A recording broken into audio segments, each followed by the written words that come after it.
국내에서 아파트, 빌라, 상가 등 집합 건물을 사들이는 외국인 가운데 중국인의 비중이 올해 들어 67%에 달한 것으로 나타났다. 중국인 매수는 주로 경기 인천의 중저가 부동산에 집중됐으며 반면 서울 강남권 고가 부동산의 경우 미국인의 매수 건수가 중국인의 약 5배에 이른다. 1일 법원 등기정보광장 자료에 따르면 올해 1에서 4월 외국인이 국내에서 매매를 통해 취득한 집합건물 소유권 이전 등기는 총 4,169건으로 집계됐다. 이는 전년 동기 대비 2.5% 108건 감소한 수치지만 외국인 부동산 매입은 1월 833건에서 2월 1,011건, 3월 1,087건, 4월 1,238건으로 꾸준히 증가하고 있다. 이 가운데 중국인 매입 건수는 2,791건으로 전체의 66.9%를 차지했다. 뒤를 이어 미국 519건, 베트남 136건, 캐나다 118건, 러시아 96건 순이었다. 올해 1에서 4월 동안 경기도에서 외국인이 매입한 집합건물 1,863건 중 1,431건 76.8%가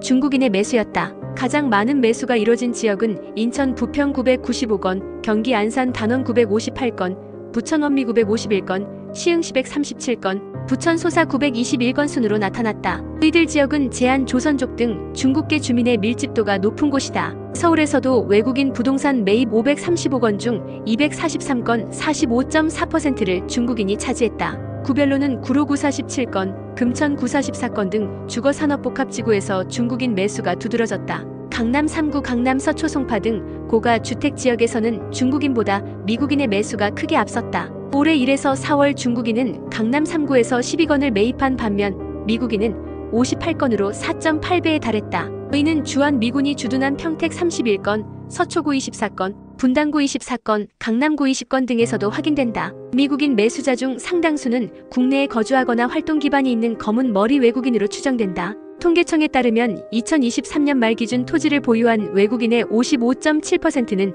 재외동포였고 순수 외국인은 10.5%에 불과했다. 중국인의 부동산 매수 확대에 따라 내국인에 대한 역차별 논란도 거세지고 있다. 외국인이 국내 금융기관을 이용할 경우 대출 규제를 적용받지만 자국 금융기관에서 자금을 조달한 경우에는 LTV 등 국내 대출 규제를 회피할 수 있는 구조다. 실제로 지난 3월 33세 중국인이 서울 성북구에 단독주택을 국내 대출 없이 119억 7천만 원에 매입한 사실이 알려지며 논란이 된 바 있다. 또한 외국인의 세대 구성이나 다주택 여부가 정확히 파악되지 않아 취득세 및 양도세 중과도 유명무실하다는 지적이 제기된다. 중국의 경우 외국인의 부동산 구입이 제한되어 있는데 반해 한국은 상대적으로 진입장벽이 낮아 상호주의 원칙에도 어긋난다는 비판이 나온다. 중국에서는 최소 1년 이상 합법적으로 체류한 외국인만 주거용 부동산을 취득할 수 있고 그마저도 소유가 아닌 장기 임차 형태다. 다만 일부 전문가들은 중국이 외국인 전반에 동일한 제한을 적용하는 만큼 한국만을 겨냥한 역차별로 단정짓기는 어렵다는 의견도 덧붙인다.